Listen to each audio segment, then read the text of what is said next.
Καλησπέρα. Γεια σας. Είμαστε πάρα πολύ χαρούμενες γιατί σήμερα ξεκινάμε ένα κύκλο παρουσιάσεων με τίτλο «Ακούγοντας τους σκύλους». Θα είναι μια σειρά παρουσιάσεων η οποία θα αφορά την ευζοία των σκύλων, στην οποία όλοι θα έχετε και ελεύθερη πρόσβαση. Ξεκινάμε σήμερα με το πρώτο επεισόδιο. Στο πρώτο επεισόδιο θα μιλήσουμε για τη βόλτα με τους σκύλους μας στην πόλη και πώς θα την αναβαθμίσουμε σε ποιοτικά, έτσι ώστε να είναι μια κατάλληλη εμπειρία για εκείνους. Αυτή η σειρά παρουσιάσεων θα συνοδεύεται από διαδραστικό workshop για όσα άτομα θέλουν να συνεχίσουν μαζί μας σε μια πιο εστιασμένη καθοδήγηση και απαντήσεις στις απορίες που τυχόν να προκύψουν μέσα από αυτές τις παρουσιάσεις. Εύη. Και τώρα ποιες είμαστε? Για πες μας, ξεκίνησε η Χρύσα. Είμαστε η Χρύσα Τσίπη και η Εύη Καπανιέρη. Είμαστε και οι δύο απόφοιτες της σχολής Nordic Education Center for Ethical Dog Training, όπου διδάσκουμε επίσης στη σχολή αυτή και έχουμε εκπαιδευτεί από την Τούρι Ντρούγκας, αλλά και άλλες εξαιρετικές επαγγελματίες όπως η Άννη Λικβάν, η Άμπερ Μπάτσον και η Τζούλια Ρόμπερτσον και κάποιες ακόμη.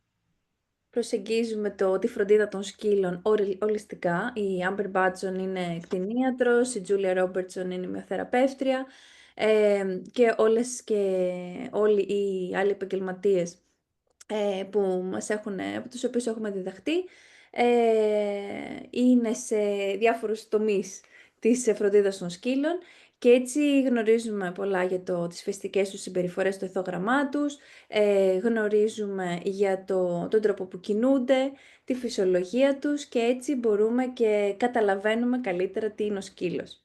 Είμαστε επίσης μέλη του σωματείου PDT, Pet Dog Trainers of Europe, το οποίο έχει δημιουργήσει η Τούρι Ντρούγκας, για την οποία θα σας μιλήσουμε αμέσως μετά. Και η δουλειά μας περιλαμβάνει την εκπαίδευση ανθρώπων πάνω στην παρατήρηση των σκύλων, παρέχοντας πληροφορίες για τις φυσικές τους συμπεριφορές, την επικοινωνία τους, κατάλληλες δραστηριότητες που προάγουν αυτοπεποίθηση και καλλιεργούν την περιέργειά τους για να ζουν χαρούμενες ζωές, με όσες λιγότερες παρεμβάσεις από εμάς. Υποστηρίζουμε μόνο θετικές μεθόδους φροντίδας των σκύλων που δεν προκαλούν πόνο ή δυσφορία. Λέγοντας πριν για την σχολή Nordic Education Center for Ethical Dog Training, ήθελα να πω ότι μέσα από τη σχολή μας δίνεται ευκαιρία να συμμετέχουμε και οι δύο σε μια παγκόσμια κοινότητα ανθρώπων και να ανταλλάσσουμε εμπειρίες και να μαθαίνουμε τι συμβαίνει γύρω από το σκύλο αυτή τη στιγμή σε πάρα πολλές χώρες του κόσμου. Και αυτό και οι δυο μας θέλουμε σιγά σιγά να συμβάλλουμε να αρχίσει να γίνεται και στην Ελλάδα. Ναι, και όπως και στο PDT υποστηρίζουν πολύ τη συνεχή εκπαίδευση και μάθηση, το οποίο συμβαίνει όταν συνεργαζόμαστε κι εμείς και μαθαίνουμε η μία από την άλλη. Η σκύλη λοιπόν, μας λέει η Τούριτ, και με αυτό το quote θα ξεκινήσουμε, είναι έξυπνοι. Ας είμαστε κι εμείς αρκετά έξυπνοι ώστε να τους επιτρέψουμε να είναι έξυπνοι. Λιγότερος έλεγχος και περισσότερες ευκαιρίες να μπορούν να σκέφτονται και να αναλύουν και τότε θα δείτε έναν εντελώς διαφορετικό σκύλο. Είναι έτσι ένα πολύ χαρακτηριστικό δείγμα της φιλοσοφίας της Τούριτ, η οποία είναι Νορβηγίδα εκπαιδεύτρια με πάνω από 50 χρόνια εμπειρία στην εκπαίδευση των σκύλων. Έχει εξελίξει τις μεθόδους της στα χρόνια και πλέον έχει διδάξει στον κόσμο την παρατήρηση του σκύλου και το πώς επικοινωνεί, για να μπορούμε και εμείς να καταλαβαίνουμε την επίδραση που έχει η συμπεριφορά μας στη συμπεριφορά του σκύλου. Χρύσα. Τι σχέση έχουμε εμείς με την Τούριτ. Η Τούριτ Ντρούγκας είναι δασκάλα μας, είναι μεντοράς μας, είναι πρότυπό μας. Είμαστε πολύ τυχεροί που υπάρχει στον κόσμο μας και στον κόσμο των σκύλων και είχαμε την τύχη έτσι να διδακτούμε από αυτήν και από κοντά, πηγαίνοντας στην Νορβηγία και στη δική της σχολή χορού στην πόλη. Σχολή χορού, στο παλιό μου επάγγελμα. Τη σχολή της εκπαιδευτών σκύλων στην Νορβηγία. Λοιπόν, όπως είπε και η Χρύσα πριν, η πρώτη μας παρουσίαση θα είναι για τη βόλτα του σκύλου, γιατί είναι κάτι, έτσι, το highlight της μέρας του και συμβαίνουν τόσα σημαντικά πράγματα σε μια βόλτα. Αναρωτιέστε ποτέ ότι κρατάμε ένα συναισθανόμενο πλάσμα από το λουρί και ελέγχουμε τεράστιο μέρος της αλληλεπίδρασής του με τον κόσμο? Ας σκεφτούμε λοιπόν την εμπειρία του πλάσματος αυτού και ποιες μπορεί να είναι οι προτεραιότητές του, τι μπορεί να του αρέσει, πώς μπορεί να αισθάνεται. Όλα αυτά θέλουμε να δώσουμε τροφή για σκέψη μέσα από αυτή την παρουσίαση. Απόψε θα συζητήσουμε για τα απαραίτητα για μια απολαυστική και ποιοτική βόλτα και γιατί δεν τα διαπραγματευόμαστε. Προτείνουμε να πάρετε χαρτί και στυλό, γιατί ίσως έχετε σκέψεις και απορίες που θα θέλετε να σημειώσετε και θα είναι ωραίο έτσι να τα συγκεντρώσετε την ώρα που σας έρχονται. Τι σημαίνει λοιπόν για το σκύλο η βόλτα? Έτσι πολύ επιγραμματικά θα αναφέρουμε τις βασικές ανάγκες των σκύλων και γενικά θα είναι μια εισαγωγή αυτή η παρουσίαση. Για το σκύλο λοιπόν η βόλτα σημαίνει τουαλέτα. Ανακουφίζεται όταν το έχει ανάγκη. Ο σκύλοι είναι ίσως το μοναδικό πλάσμα, το μοναδικό ζώο όπου ελέγχουμε μέχρι και την τουαλέτα του. Πότε θα πάει τουαλέτα. Ένας σκύλος που βγαίνει μία φορά νωρίς το πρωί και μία φορά αργά το βράδυ, έχει αυτή η επιλογή που κάνουμε εμείς για εκείνον, έχει τεράστιες επιπτώσεις και στην ψυχολογία, στη συμπεριφορά και στην υγεία του.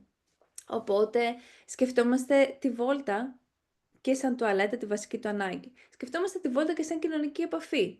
Έχει μια όμορφη κοινωνική ζωή ο σκύλος μας. Σκεφτόμαστε τη βόλτα σαν ευκαιρία για σωματική άσκηση. Κινείται ελεύθερο ο σκύλος μας. Και σκεφτόμαστε και τη βόλτα σαν πνευματική διέγερση. Βλέπει, πηγαίνει σε ενδιαφέροντα μέρη, έχει την ευκαιρία να μυρίσει και να εξερευνήσει όσο χρειάζεται. Παίρνει νέες πληροφορίες. Διεγείρει το μυαλό του δηλαδή. Πάμε στο επόμενο. Λοιπόν, αυτά είναι τα μη διαπραγματεύσιμα, έτσι, τα πολύ βασικά πράγματα που θέλουμε να συμβαίνουν στη βόλτα του σκύλου. Θέλουμε ο εξοπλισμός του να είναι κατάλληλος. Θα το συζητήσουμε λίγο παρακάτω. Θέλουμε οι κηδεμόνες να έχουν γνώση επικοινωνίας, γνώση του τρόπου που επικοινωνεί ο σκύλος και του τρόπου που κινείται. Να εξασκεί την ικανότητα παρατήρησης του σκύλου. Τι κάνει ο σκύλος έξω στη βόλτα, τι επιλέγει να μυρίσει, πώς αντιδράει, πώς κινείται, πώς κάνει και την τουαλέτα του. Ακόμα και αυτό μας δίνει πληροφορίες για την κατάσταση του σκύλου. Και το τέταρτο είναι να προσφέρει τη δυνατότητα στο σκύλο να επιλέγει πώς θα αλληλεπιδράσει με το περιβάλλον και πώς θα διατηρεί την κατάλληλη απόσταση ώστε εκείνος ή εκείνη να αισθάνεται άνετα. Προτεραιότητα του σκύλου είναι να είναι ασφαλής. Εάν μπορεί να επικοινωνήσει στη γλώσσα του και όταν αισθάνεται ότι τον καταλαβαίνουν, τότε έχουμε χτίσει μια πολύ ασφαλή βάση μαζί της. Όπως και εμείς, όταν είμαστε με έναν άνθρωπο ο οποίος καταλαβαίνει τα όρια μας, καταλαβαίνει πώς αισθανόμαστε και μπορούμε και εκφραζόμαστε ελεύθερα, το ίδιο αισθάνεται και ο σκύλος μαζί μας. Γι' αυτό είναι πολύ, πολύ, πολύ σημαντικό να γνωρίζουμε τι μας λέει. Σας έχουμε ένα παράδειγμα του εξοπλισμού που προτείνουμε από το Canujo Shop, το οποίο το έχουν δύο επίσης συνάδελφοι συμπεριφορίστριες. Προτείνουμε άνετο επιστήθιο τύπου ΙΤΑ μπροστά, H πίσω, έναν μακρύ σταθερό οδηγό 3 μέτρα και πάνω, γιατί έτσι οι σκύλοι μπορούν να κινηθούν ελεύθερα, να μυρίσουν άνετα και η γλώσσα σώματός τους είναι πιο χαλαρή και ελεύθερη. Δεν τραυματίζονται και δεν πονούν σε περίπτωση που τραβήξουν ή και όταν περπατάνε χαλαρά δεν φοράνε εξοπλισμό ο οποίος είναι τόσο περιοριστικός και επίπονος πολλές φορές. Παρακάτω. Και δείχνουμε τώρα άλλο ένα παράδειγμα από έρευνα 2 συναδέλφων στη Γαλλία, οι οποίοι μας έχουν δείξει πόσο πιο φυσικά κινούνται οι σκύλοι με το σωστό εξοπλισμό. Παρατήρησαν λοιπόν σκύλους και στο link στα σχόλια θα σας βάλουμε και link από τις έρευνές τους και τη σελίδα τους. Και παρατήρησαν λοιπόν ότι ο σκύλος ο οποίος κινείται με το σωστό σαμαράκι, το σωστό επιστήθιο και με μακρύ οδηγό, σταθερό οδηγό, δεν θέλουμε το flex το οποίο είναι μονίμως τεντωμένο, θέλουμε ένα σταθερό μακρύ οδηγό, μυρίζει, εξερευνά και κινείται σχεδόν το ίδιο όσο όταν είναι χωρίς καθόλου λουρί, όταν περπατάει τελείως ελεύθερα. Και δείτε συγκριτικά με το πολύ κοντό οδηγό, ο οποίος είναι το οδηγός 1,5 μέτρο που είχα να δοκιμάσει, πόση μεγάλη διαφορά έχει στο πώς εξερευνεί ο σκύλος. Και το ίδιο παρατηρούμε και εμείς. Ας πούμε, πολλοί άνθρωποι λένε φοράω στο σκύλο μου κολάρο, μα δεν τραβάει. Παρατηρήστε όμως πόσο περισσότερο θα εξερευνήσει ο σκύλος με ένα επιστήθιο σωστό, όχι τα άλλα επιστήθια που περιορίζουν εδώ μπροστά ή που μπαίνουν κάτω από τη μασχάλη. Θέλουμε συγκεκριμένα το επιστήθιο ήτα και H πίσω. Και δείτε πόσο πιο άνετα θα κινείται το σκυλάκι σας. Και εδώ έχουμε 2 βίντεο έτσι χαρακτηριστικά, τώρα θα περιμένουμε να φορτώσουν λίγο. Για να συγκρίνουμε το σκύλο που κινείται ελεύθερα με το σκύλο ο οποίος έχει τον πιο άνετο εξοπλισμό.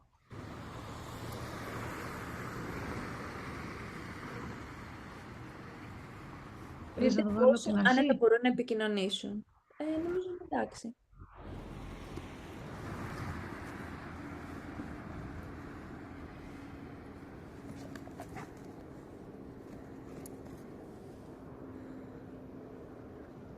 Ο ένας σκύλος ο ελεύθερος είναι πιο νεαρός, πιο ζωηρός. Η Πετρούλα είναι λίγο πιο μεγάλη και έτσι τον υιοθετεί κάπως. Αλλά παρόλα αυτά έχουν μια ωραία παιχνιδιάρικη, όμορφη, χαλαρή συνάντηση και επικοινωνία. Και δείτε πώς μπορούν και παίρνουν και την κατάλληλη απόσταση, όχι μόνο που βάζουν όριο στο παιχνίδι, για να μην γίνει πολύ έντονο, παίρνουν και την κατάλληλη απόσταση για να χαλαρώσει η κατάσταση. Και μετά αποχωρίζονται. Και το δεύτερο βίντεο είναι στην ουσία η πρώτη του συνάντηση, τα βάλαμε κάπως ανάποδα τα έβαλα, και δείτε τι όμορφη επικοινωνία που έχουν. Γι' αυτό τράβηξα και βίντεο, γιατί είδα ότι η επικοινωνία πήγαινε πολύ καλά. Το σκυλάκος κάθεται, το οποίο είναι πολύ ισχυρό σήμα επικοινωνίας, το κάθεται του σκύλου.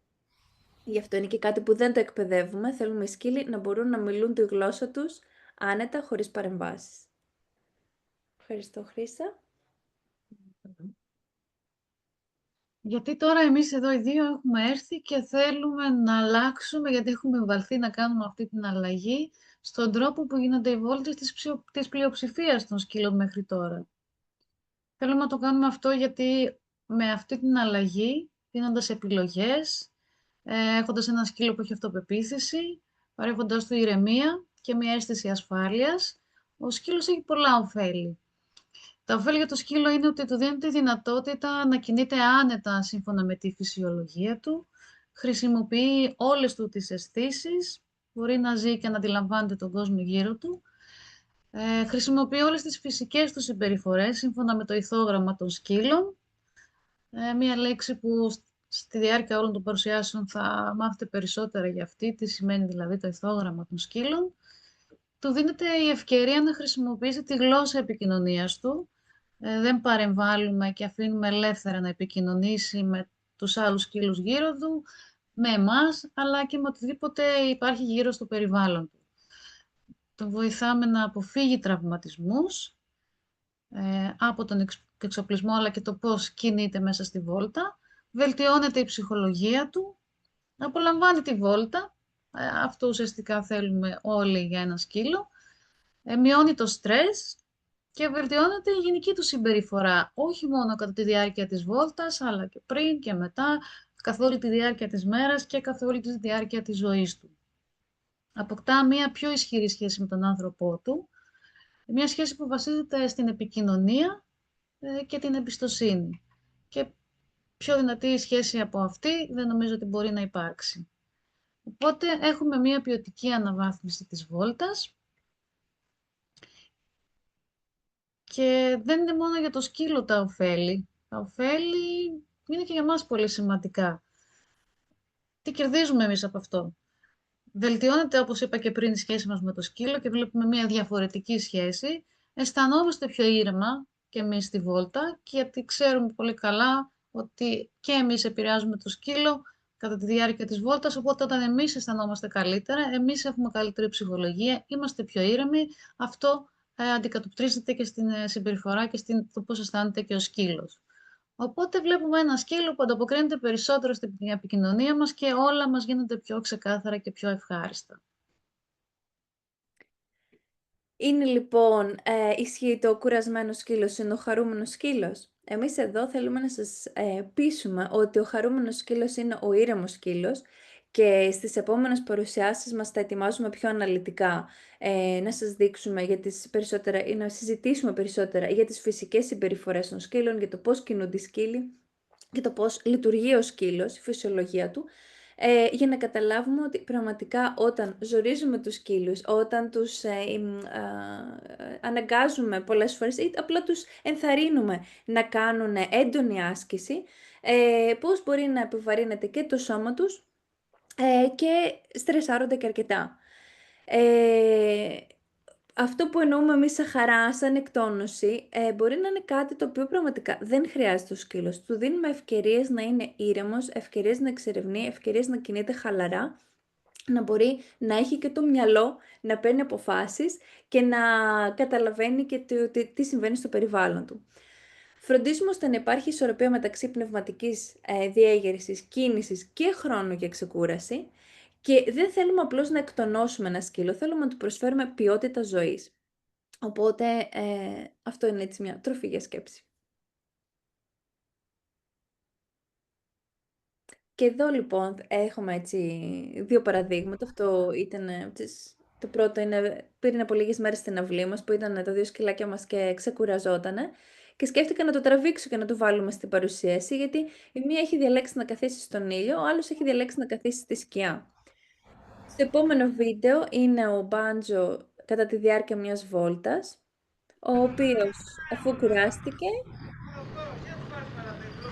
διάλεξε αυτό το σημείο για να ξεκουραστεί, για να παρατηρήσει το περιβάλλον, για να απολαύσει το γρασίδι, τον καθαρό αέρα εκεί πέρα. Δεν ξέρουμε γιατί.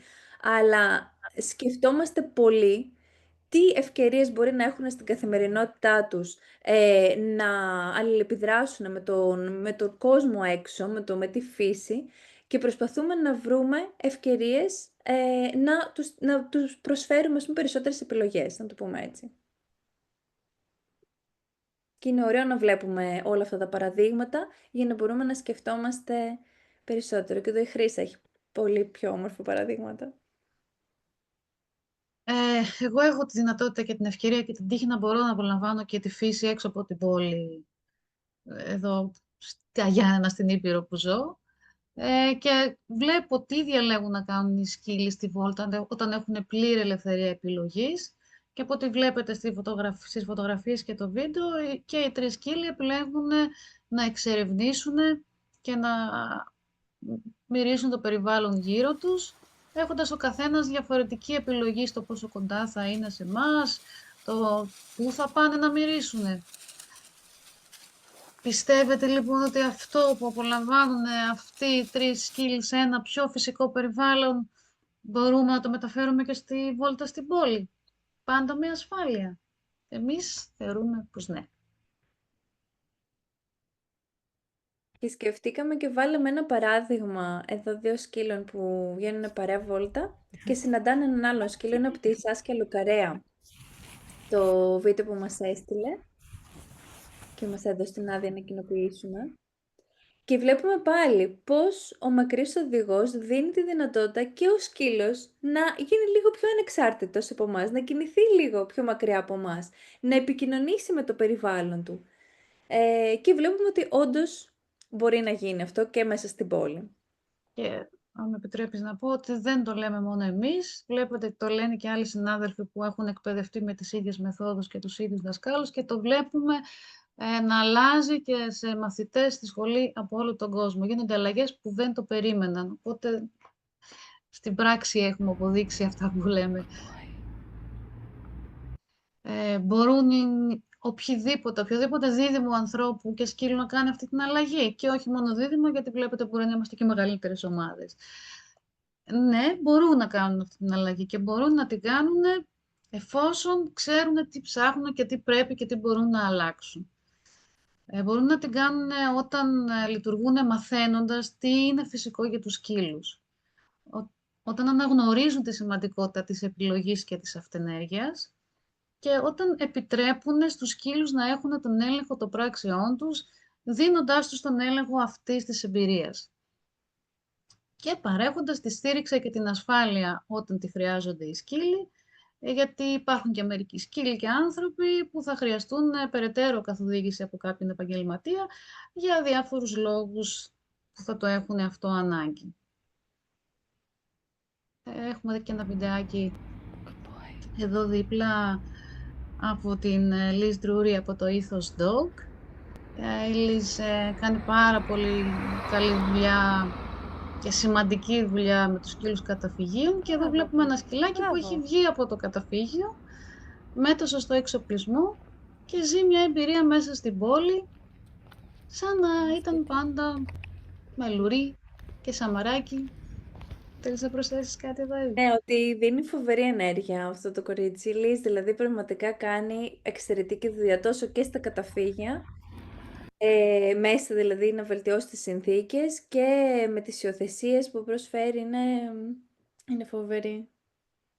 Και βλέπουμε αλλαγές. Και αυτός ο σκύλος αυτό παρατηρεί τον κόσμο. Δεν πειράζει, ας πήγαμε στο επόμενο, μπορείς να συνεχίσεις την διάλεγες. Ότι παρατηρεί τον κόσμο και μαθαίνει να είναι ασφαλής και με τον άνθρωπο, γιατί αυτό κάνει και το συσχετισμό μαζί μας. Πόσο ασφαλής είμαι με τον άνθρωπο, με αφήνει να εξερευνήσω, με αφήνει να αλληλεπιδράσω, να επικοινωνήσω.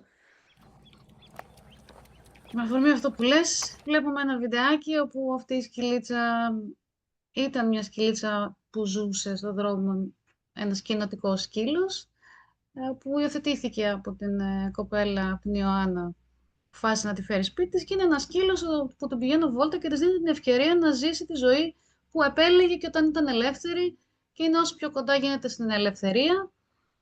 Ένα σκυλί που πιθανό να έχει και διαφορετικές ιδιαιτερότητες λόγω ηλικίας, ίσως κάποιων μυοσκελετικών θεμάτων.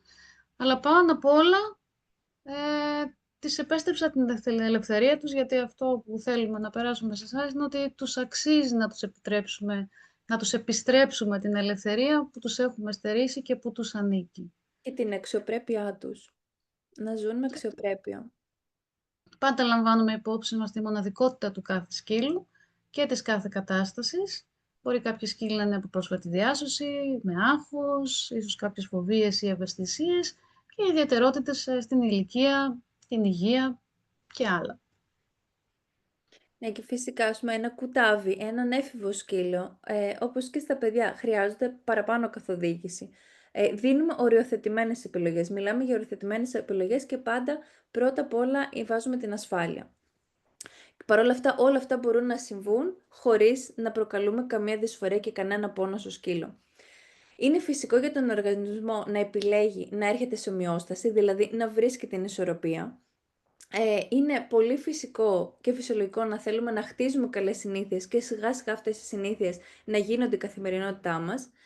Και οι σκύλοι και εμείς μαθαίνουμε να κάνουμε αυτό που μας κάνει να αισθανόμαστε πιο όμορφα και φυσικά να το επιλέγουμε. Οπότε θέλουμε να δίνουμε ευκαιρίες στους σκύλους μας και σε εμάς να χτίζουμε νέες και πιο ευχάριστες συνήθειες που θα είναι και πιο πρακτικές. Και όταν καταλαβαίνουμε τι συνέπειες έχουν οι λάθος επιλογές και οι λάθος χειρισμοί που κάνουμε, όπως αυτό που είπα πριν για το κολάρο, ας πούμε, όταν δούμε τη διαφορά που έχει ένας σκύλος με κολάρο ή με έναν όχι τόσο άνετο εξοπλισμό, ένα όχι τόσο άνετο επιστήθιο, με ένα σκύλο που φοράει ένα άνετο επιστήθιο, πόσο περισσότερο εξερευνεί και πόσο πιο χαλαρός είναι, πιο χαλαρή είναι, τότε καταλαβαίνουμε αυτό που βλέπουν τα μάτια μας, τέλος πάντων μας πείθει. Και βλέπουμε απλά και γρήγορα πώς ανταποκρίνονται οι σκύλοι στις θετικές αλλαγές. Η γνώση λοιπόν είναι δύναμη. Θα συνεχίσω με μία κουβέντα από τα σεμινάρια της Τούρι Ντρούγκας. Μας λέει λοιπόν η Τούρι ότι πρέπει να δώσουμε την ευκαιρία στους σκύλους να εκφράσουν την περιέργειά τους. Και αυτό ακριβώς βλέπετε στα βίντεο, ένα σκυλάκι από διάσωση, την Κρίστη, που διασώθηκε από θελοντές εδώ στα Ιωάννινα και φιλοξενείται και ψάχνει να βρει την μόνιμη οικογένειά της, πώς την υποστηρίζουμε δίνοντάς της καθημερινά μία ποιοτική βόλτα, η οποία ρίχνει και τα επίπεδα του στρες της. Έχει την περιέργεια, την ελευθερία να εξερευνήσει το περιβάλλον γύρω της, γνωρίζοντας πάντα σε ποιο μέρος μπορούμε να δώσουμε μεγαλύτερο μήκος στο λουρί και πού θα χρειαστεί, αν είμαστε κάπου δίπλα στο δρόμο, να το έχουμε πιο κοντά. Οπότε όλα αυτά γίνονται με ασφάλεια πάντα. Γι' αυτό και θεωρούμε ότι είναι εύκολο να γίνουν από τον καθένα, εάν καθοδηγηθεί σωστά σε αυτόν τον τρόπο. Και εδώ εκφράζει την περιέργειά της. Είναι κάτι που ανακάλυψε μέσα στη βόλτα της. Της φάνηκε πάρα πολύ ενδιαφέρον. Επεξεργάστηκε για λίγο, πήρε τις αποστάσεις της, αυτό που πραγματικά ήθελε να κάνει και να τη βοηθήσει να νιώσει καλύτερα. Και δεν πιέστηκε να πάει να το εξερευνήσει. Δεν πιέστηκε καθόλου να έχει αυτή την ελευθερία. Αυτή την ελευθερία θέλουμε να δώσουμε, την ελεγχόμενη ασφαλή ελευθερία. Κάποια tips που είναι καλό να έχουμε στο μυαλό μας. Πρέπει να φροντίζουμε να περπατάμε αρκετά αργά, ειδικά ανάλογα το μέγεθος και την ηλικία του σκύλου, και να βαδίζει ο σκύλος, να του δίνουμε την ευκαιρία να βαδίζει φυσιολογικά και για να μπορεί να επεξεργαστεί το περιβάλλον γύρω του, αλλά και να περπατάει σωστά για το σώμα. Θα θέλουμε να βλέπουμε σκύλους να περπατάνε, να βλέπουμε τον τρόπο βηματισμού. Η έκθεση σε έντονο στρες μας κάνει πολλές φορές πιο νευρικούς, μας κάνει άλλες φορές να φοβόμαστε πιο εύκολα, να αντιδρούμε πιο υπερβολικά όταν είμαστε στρεσαρισμένοι, και αυτή η αντίστοιχη διαδικασία συμβαίνει και στο σώμα και τον εγκέφαλο και του σκύλου.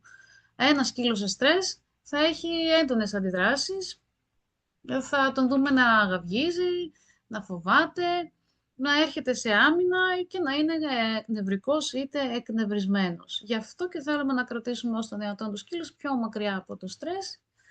Και σας δώσαμε να απολαύσετε μια φωτογραφία από μια συνάδελφό μας από το PTTE, όπου απολαμβάνει τη βόλτα της με τους σκύλους της και βλέποντας αυτή την ευκαιρία, αισθανόμαστε κι εμείς ότι και εκείνοι είναι πολύ ήρεμοι, ευτυχισμένοι και χαρούμενοι στη βόλτα τους. Αλλά και επειδή δεν μπορούμε να αποφύγουμε το στρες, τουλάχιστον να δίνουμε την ευκαιρία στους σκύλους και να ξεπερνάνε τους φόβους μόνοι τους, τα άγχη τους, και να μπορούν να αυτορυθμίζονται. Εδώ θα συζητήσουμε και τις προκλήσεις ενός σκύλου. Κάποιες από τις προκλήσεις ενός σκύλου στην πόλη. Και θα είναι ωραίο να το μοιραστείτε και με ανθρώπους που δεν έχουν σκύλους, γιατί το τι συμβαίνει, το τι κάνουμε, επιδρά τα πάντα γύρω μας. Εδώ είναι ο Μπάντζο, λοιπόν, ο οποίος έχει σταματήσει να εξερευνήσει έναν καθρέφτη, έτσι πως περπατούσε, είδε τον καθρέφτη και έτσι κάπως σκιάχτηκε και επέστρεψε να τον εξερευνήσει και πάω να τον τραβήξω βίντεο και εκείνη την ώρα κορνάρει ένα αυτοκίνητο, τρόμαξε και έφυγε πιο μακριά. Σκεφτείτε τώρα να έχει ένα πολύ κοντό οδηγό ή ακόμα χειρότερα να φοράει επίπονο εξοπλισμό, οπότε θα είναι πάρα πολύ στρεσαρισμένος, να προσπαθεί να διαχειριστεί κάτι, να επεξεργαστεί κάτι που έχει συναντήσει και τον αγχώνει και να μην μπορεί ούτε να πάρει την κατάλληλη απόσταση, να κινείται, να ελέγχεται και από έναν άνθρωπο ο οποίος δεν τον κατανοεί καθόλου και συν τον να πονάει, ας πούμε. Οπότε πρέπει πραγματικά να πάρουμε πολύ πιο σοβαρά τη φροντίδα του σκύλου και το τι τους προσφέρουμε καθημερινά. Και αυτό που ανέφερε πριν η Χρύσα για την περιέργεια, αυτό που μας λέει και η είναι ότι η περιέργεια είναι αυτό που βοήθησε το σκύλο να εξελιχθεί τόσα χρόνια. Τον βοήθησε στην επιβίωσή του. Είναι το πιο σημαντικό συστατικό τους, ας πούμε. Και ένα τέλειο βίντεο από τη Χρύσα. Ένα αντίστοιχο βίντεο με την πρόκληση του Ρέιν, που παρόλο που είναι ένα σκυλάκι που το σκουταβάκι του παρήχα την υποστήριξη, έχοντας τη γνώση που έχω τώρα από τους δασκάλους μου, κάποια πράγματα τον τρομάζουν. Είναι ακόμη ένας νεαρός σκύλος και πάνω στη βόλτα μας, συναντώντας το απορριμματοφόρο, ένιωσε ανασφάλεια να πλησιάσει και του έδωσα τη δυνατότητα να περιμένει, να επεξεργαστεί την κατάσταση, να μάθει από αυτή την εμπειρία, να μην πιεστεί να πλησιάσει χωρίς να το θέλει, έτσι ώστε την επόμενη φορά να ξέρει τι έχει να αντιμετωπίσει και να του είναι όλο πιο εύκολα. Έμεινε μόνος του, κράτησε την απόστασή του και επεξεργάστηκε την όλη κατάσταση και έφυγε, επειδή δεν είναι όλα στο βίντεο, αλλά εμείς τα ζήσαμε αυτά που σας δείχνουμε, όταν εκείνος ένιωσε άνετα ότι μπορούσε να συνεχίσει προς την κατεύθυνση που επέλεξε. Και δεν το απέσπασε καθόλου την προσοχή η Χρύσα, δεν το έκανε τίποτα για να κάνει ένα καλό συσχετισμό με το σκουπιδιάρικο, απλώς τον άφησε να παρατηρήσει. Γιατί έχουν εγκέφαλο και μπορούν να επεξεργαστούν καταστάσεις και μόνοι τους. Ας συνοψίσουμε λοιπόν αυτή την πρώτη μας παρουσίαση. Στις επόμενες θα προσπαθήσουμε να καλύψουμε ό,τι θεωρούμε πιο σημαντικό γύρω από την ευζοία του σκύλου. Πώς λοιπόν μπορεί να γίνει αυτή η αλλαγή προς το καλύτερο? Μπορεί να γίνει όταν παρέχουμε στους σκύλους μας έναν άνετο εξοπλισμό, όταν έχουμε προσοχή και επίγνωση της δικής μας συμπεριφοράς, όταν κατανοούμε πλήρως την επικοινωνία των σκύλων. Βλέπετε δίπλα το βιβλίο το οποίο μετέφρασε η Εύη από τη Τούρι Ντρούγκας για τη γλώσσα επικοινωνίας των σκύλων, όπου θα ήθελα να το προμηθευτείτε όλοι, θα το πω εγώ, για να έχετε μπροστά σας όλο το υλικό να καταλάβετε καλύτερα τη γλώσσα επικοινωνίας των σκύλων. Οπότε καταλαβαίνουμε τους σκύλους τι μας λένε, τους κατανοούμε, έχουμε μια πλήρη κατανόηση του σκύλου μας, τι απόσταση θέλει να κρατήσει, με τι είναι άνετος, άνετη και με τι όχι. Τους παρέχουμε ελεύθερη επικοινωνία χωρίς περισπασμούς, δεν χρησιμοποιούμε ποτέ τιμωρία και εκφοβισμό και φυσικά αποκτούμε και παρέχουμε μία συνεργασία μεταξύ μας.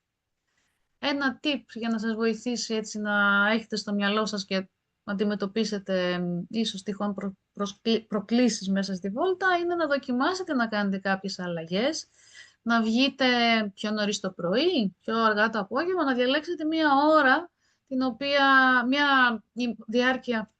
μία ώρα της ημέρας κατά την οποία δεν θα υπάρχουν πολλοί σκύλοι, αν ο σκύλος σας δεν νιώθει άνετα με πολλούς σκύλους, δεν θα υπάρχει πολλή κίνηση αν ο σκύλος σας δυσκολεύεται να διαχειριστεί την κίνηση στην πόλη.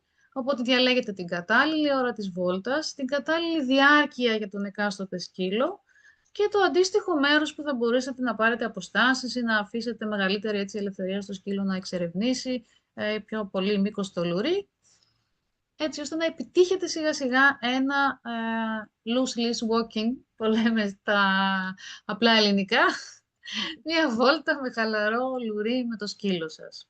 Αλλά και προκλήσεις να μην αντιμετωπίζετε, πάλι δώστε επιλογές. Γιατί πολλές φορές οι σκύλοι παρετούνται. Μπορεί να λένε, τώρα θα με βγάλει βόλτα, τώρα θα βγω να κάνω... Δηλαδή, δεν έχουν επιλογές. Ξέρουν απλά ότι συμβαίνουν συγκεκριμένα πράγματα. Όταν αρχίζουμε και τους δίνουμε ευκαιρίες, βλέπουμε ξαφνικά πολλές φορές το βλέπουμε στα μάτια τους, αυτό το... Γιατί μπορούν να διαλέξουν και μπορεί να αρχίσουν να σας δείχνουν ότι ξέρεις τι, τώρα δεν μ' αρέσει, θέλω να βγω λίγο αργότερα ή δεν θέλω να πάω από εδώ, προτιμώ από εδώ σήμερα ή πήγα χθες από εκεί, θα πάω να εξερευνήσω λίγο από αυτή την πλευρά. Και δίνοντας την ευκαιρία θα δείτε πολλά και θα μάθετε πολλά περισσότερα για το σκύλο σας. Τους αξίζει να τους παρέχουμε όλα αυτά που συζητήσαμε σήμερα και θα πω άλλη μια φορά ότι αυτά τα ωφέλη, όλα αυτά που συζητήσαμε, τα βλέπουμε μπροστά μας όταν εφαρμόζουμε αυτές τις αλλαγές. Γι' αυτό και επιμένουμε σε αυτά τα χαρακτηριστικά. Εδώ έβαλα ένα παράδειγμα με μία βόλτα με χαλαρό λουρί, μακρύ οδηγό. Χρησιμοποιώ το 5μέτρο οδηγό πάντα και όλους τους σκύλους και το προσαρμόζω αντίστοιχα αν είμαστε σε ένα πεζοδρόμιο που είναι δίπλα ακριβώς ο δρόμος, πιο κοντά, παραμένοντας όμως το λουρί χαλαρό και το αφήνω περισσότερο όταν χρειάζεται και υπάρχει δυνατότητα. Προσπαθώ πάντα, εντάξει, μου γίνει και ο κάμεραμαν πίσω που αγαπάει πάρα πολύ ωραία, οπότε ρίχνει και μια ματιά πίσω. Ένα μεγαλόσωμο σκυλί μπορεί να έχει μια βόλτα με μακρύ χαλαρό λουρί μέσα στην πόλη.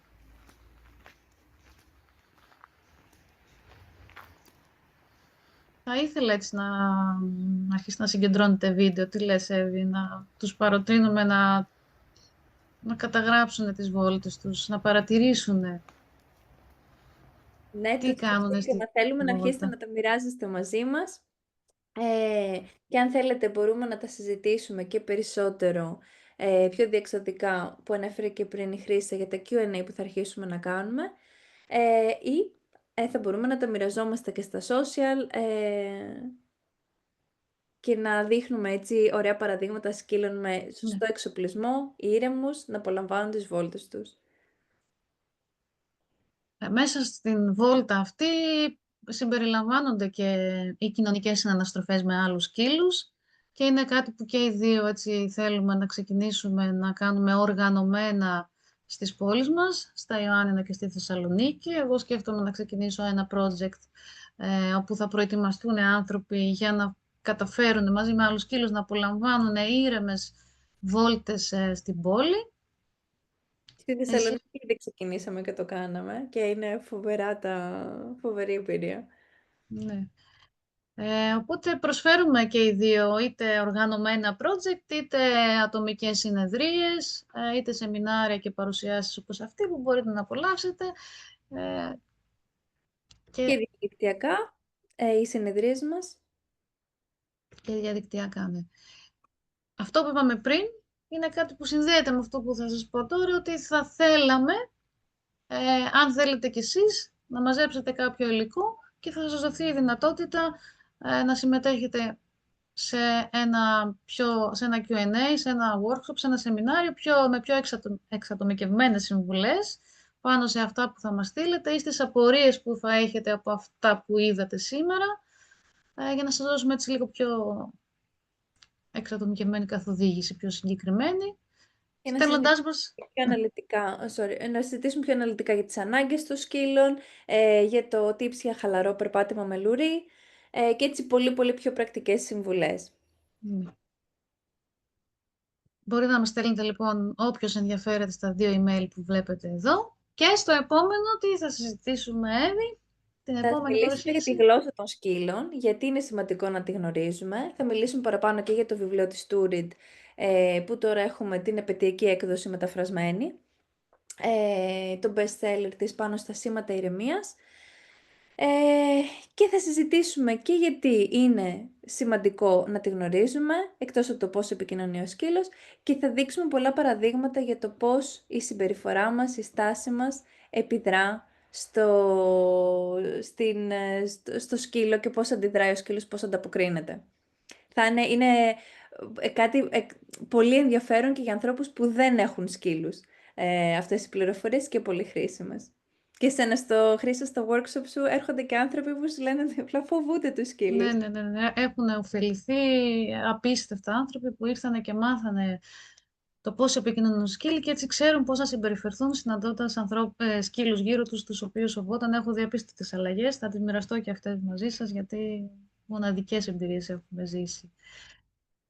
Ελπίζουμε σήμερα να μπήκατε μέσα στον κόσμο αυτό και να θέλετε να δοκιμάσετε και να εξερευνήσετε όλες αυτές τις σημαντικές αλλαγές. Σας ευχαριστούμε που ακολουθήσατε.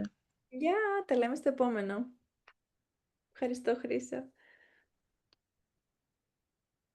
Περίμενε.